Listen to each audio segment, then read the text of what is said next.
काले रंग के कारण थिएटर होटल में no entry. Oscar winner Hattie को गोरों के साथ बैठना भी मना था। सोमवार को सुबह 5:30 बजे ऑस्कर अवार्ड सेरेमनी होगी। फिल्मी दुनिया के लिए ऑस्कर से बड़ा कोई अवार्ड नहीं है। आज हम आपके लिए एक ऐसी ऑस्कर विनर एक्ट्रेस की कहानी लेकर आए हैं जिसने हॉलीवुड फिल्मों का नक्शा बदलने की शुरुआत की। इस एक्ट्रेस का नाम था हैटी मैकडेनियल। हैटी ब्लैक यानी अश्वेत थी। 1930-40 का दौर था जब दुनिया में अश्वेतों के साथ भेदभाव किया जाता था।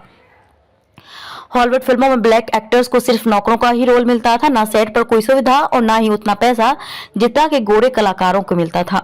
यहाँ तक कि कपड़े बदलने के लिए कोई भी अलग ड्रेसिंग रूम नहीं होता था। उस दौर में हैटी ने अपना फिल्मी सफर शुरू किया। नौकरों के ही रोल मिले लेकिन उनमें भी जान डाल दी।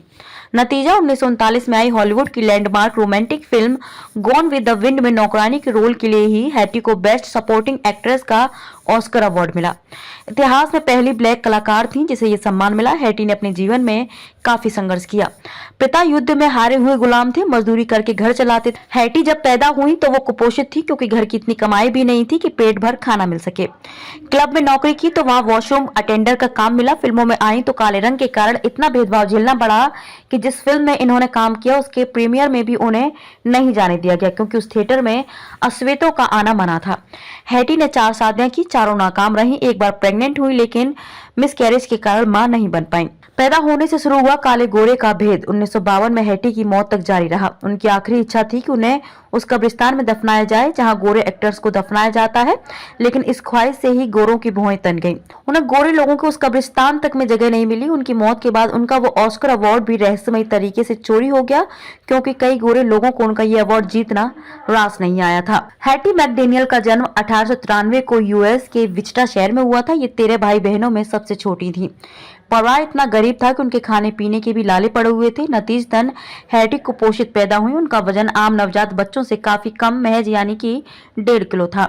हैटी का परिवार सालों तक सिविल वॉर और गुलामी के डर के साए में रहा। इनके माता पिता सुजैन और हेनरी मिड एटलांटिक साउथ में पैदा हुए थे जो कि गुलाम थे। 1864 को इनके पिता हेनरी सिविल वॉर में शामिल हुए थे जिसके लिए उन्हें नासविले की क्रूर जंग में भेजा गया। जंग के दौरान हेनरी के मुंह की एक हड्डी टूटी थी। जंग के माहौल में सही इलाज न मिलने पर उनके जख्म खुले रह गए और इन्फेक्शन फैल गया। जंग खत्म हुई तो शरीर कमजोर हो चुका था लेकिन घर चलाने के लिए हेनरी मजदूरी करते थे। जब 1893 में हैटी का जन्म हुआ तो 1 साल बाद परिवार पलायन कर अमेरिका के डेनवर शहर में आ गया।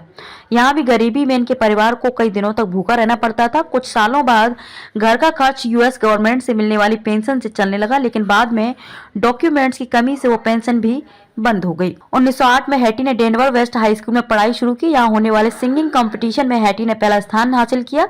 इसके बाद से ही हैटी अपने भाई बहनों के साथ प्ले में हिस्सा लेने लगी।